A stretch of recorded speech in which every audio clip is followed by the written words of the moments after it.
भारत का पावन पर्व जो कहा जाए तो गणतंत्र दिवस के अवसर पे आज बेतिया नगर निगम महापौर गणेश सिकारिया और वर्तमान वार्ड पार्षद दोई सिकारिया मौजूद हैं। इनके द्वारा कहा जाए तो पूरे चंपारण वासी में यहाँ से पूरा वार्ड पार्षद आए थे और बहुत सारे लोग यहाँ पे आए थे, सम्मानित भी किए गए, मिठाइयाँ भी खिलाएंगे। मैम क्या कहना चाहेंगे आज 77वां गणतंत्र दिवस के बारे में क्या कहना चाहेंगे? इस गणतंत्र दिवस की सभी नगरवासियों को, बेतिया वासियों को, जिलावासियों को, पूरे देशवासियों को बहुत बहुत शुभकामनाएं हैं, मेरी हार्दिक बधाई है। यह एक राष्ट्रीय पर्व ही नहीं है, संविधान और लोकतंत्र उसके साथ साथ में नागरिक कर्तव्यों की साझा प्रतिबद्धता है। इसमें संविधान के अंतर्गत जो हमें निर्वहन करने के लिए जो सम्मान दिया गया है, जो अधिकार दिया गया है, उसकी भी जागरूकता है। साथ साथ में इसका गठन इसीलिए किया गया है कि देश पूरी तरीके से सुचारू रूप से अच्छे से चलता रहे, जिसमें एक नगरपालिका का गठन किया गया है। नगरपालिका बेतिया नगरपालिका फर्स्ट टाइम नगर निगम बनी है और इस नगर निगम में बहुत सारे ऐसे कार्य करने के द्वारा, सरकार के द्वारा ऐसे कार्य करने को दिए गए हैं जिसमें हम लोग निरंतर काम भी कर रहे हैं और सभी सम्मानित पार्षदगणों की प्रतिबद्धता के साथ साथ में हम लोग काम कर रहे हैं, जिसमें आपको दिखाई दे रहा होगा कि शहीद पार्क का बहुत सुंदर सौंदर्यीकरण किया गया है, जो अमर शहीद जो स्वतंत्रता में उनका बहुत बड़ा योगदान रहा है। उसके साथ संत कबीर चौक देख सकते हैं, उसका सौंदर्यीकरण किया गया है। गौशाला जो हमारी बहुत पुरानी पिंजरपौल गौशाला है, उसके वहाँ पे हमारे बापू जो महात्मा गांधी जी हैं, उनका सौंदर्यीकरण किया गया है, उसकी मूर्ति का पूरा सौंदर्यीकरण किया गया है। इसके साथ साथ में हम लोग विभिन्न प्रोजेक्ट्स पे और काम कर रहे हैं और नगर भवन जो इस पूरे शहर का हार्ट है, एक सेंटर में आता है, उसके साथ साथ में उस नगर भवन के खुद उसके नाम को लोग उसके समझें कि नगर भवन क्या चीज़ें, उसके पूरे उसका रेनोवेशन किया जा रहा है, उसका सौंदर्यीकरण किया जाना है। उसके साथ साथ में हम लोग विभिन्न ऐसे प्रोजेक्ट्स ले रखे हैं जिसमें कि नगर पालिका सही मायनों में इस नगर निगम को, बेतिया को रिप्रेजेंट किया जा सके।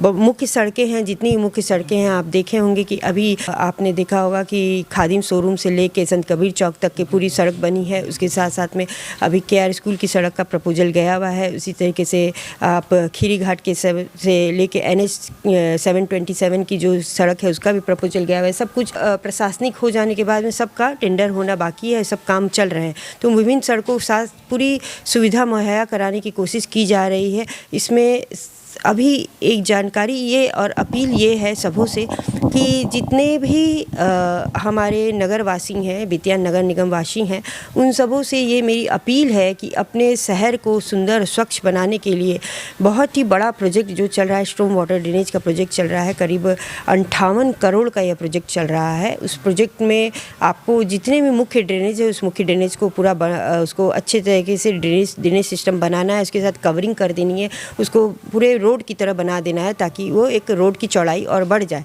तो वो काम जो चल रहा है, आप देख रहे हो कि विभिन्न जगहों पे वो काम निरंतर चल रहा है। 9 कैचमेंट पे काम होना है, तो उसमें वो काम ये हो रहा है कि ड्रेनेज सिस्टम को और सुदृढ़ किया जाए। यहाँ पे जितनी भी अगर कोई बरसात में अगर पानी लग जाती है, वाटर लॉगिंग होती है, तो उन सब चीज़ को और सुदृढ़ किया। तो हमारी ये ज़रूरत है कि जो भी नगरवासी हैं इन सब चीज़ों पर ध्यान दें कि एकल यूज़ प्लास्टिक को पूरी तरीके से यूज नहीं करे, बैन करे उसे, और स्वच्छता के प्रति वो थोड़े प्रतिबद्ध हो। उन्हें ज़रूरी है कि डोर टू डोर कचरा कलेक्शन हो रहा है तो कचरा सड़कों पे नहीं गिरना चाहिए।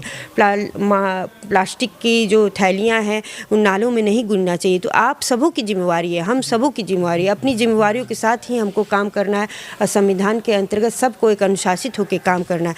तो मैं सभी नगरवासियों से ये अपील करूँगी, अपने बेतिया को स्वच्छ, सुंदर और आत्मनिर्भर बनाने में आपका सहयोग रहे। जय हिंद। आप क्या कहना चाहेंगे इस पावन पर्व जो कहा जाए गणतंत्र दिवस के अवसर पे? आप क्या कहना चाहेंगे कि आप वार्ड पार्षद हैं, आप पूर्व विधायक प्रत्याशी भी रह चुके हैं और काफ़ी बेहतरीन प्रदर्शन भी आपका रहा, कहा जाए तो मतलब कि कहीं ना कहीं एक काफ़ी कम समय में एक बिहार को बड़ा मैसेज देने का प्रयास किए हैं आप, तो क्या कहना चाहेंगे इस अवसर? सर्वप्रथम मैं आज गणतंत्र दिवस के अवसर पर सभी जो भी हम आपके थ्रू, आपके चैनल के थ्रू जो भी मुझे देख रहे हैं और जो भी हमारे देशवासी हैं, राज्यवासी हैं, जो भी हमारे शहरवासी हैं, विधानसभा निवासी हैं, मैं सभी को प्रणाम करता हूं, गणतंत्र दिवस की बधाई देता हूं और कहना चाहूँगा कि हम लोगों को गणतंत्र दिवस पर यह संकल्प लेना चाहिए कि हम लोग को स्वच्छता रखनी है। स्वच्छ अगर रहेंगे तभी कुछ भी हो सकता है, स्वच्छ नहीं है तो कुछ नहीं हो सकता है। स्वच्छ रहेंगे तभी आगे बढ़ पाएंगे हम लोग। तो मैं सबको पहले स्वच्छ रखने की अपील करता हूँ। मैं वार्ड नंबर 17 से पार्षद हूँ। राजदेवड़ी मेरे ही वार्ड में आता है। हम लोग राजदेवड़ी के विकास के लिए कटिबद्ध हैं। बीच में माननीय महापौर महोदया के नेतृत्व में उसका टेंडर भी किया गया था, किसी कारण से रुका हुआ है। हम लोग लगातार प्रयास में हैं कि राजदेवड़ी में जो चारों छः तरफ से दरवाजे हैं, जोड़ा शिवालय की तरफ से, संत कबीर चौक की तरफ से, राजगुरु चौक की तरफ से, ये सब काफ़ी जर्जर हो गए हैं। इन सबों का पुनर्निर्माण हो, जो पुराना ढांचा है उसको जीवंत रखते हुए पुनः उसका निर्माण किया जाए। और उस चंद्रशेखर आज़ाद जी की मूर्ति है, महाराजा महारानी की मूर्ति को नया लगाने का हम लोग उसमें प्रपोजल दिए हुए हैं। साथ ही बड़े फव्वारा का दिए हुए हैं, फांसी का कुआं, तोप इत्यादि को फिर से पुनर्जीवित करने के लिए। और जब तक टूरिज्म नहीं बढ़ेगा बेतिया में, तब तक लोगों को रोजगार नहीं मिल पाएगा। तो हम लोग इसी दिशा में काम कर रहे हैं। बेतिया नगर निगम, बेतिया विधानसभा, हमारे जिले, हमारे राज्य के विकास के लिए हम लोग तत्पर हैं और हमेशा करते रहेंगे। और इसी के साथ मैं आप सभी को पुनः गणतंत्र दिवस की बधाई देता हूँ। धन्यवाद। धन्यवाद।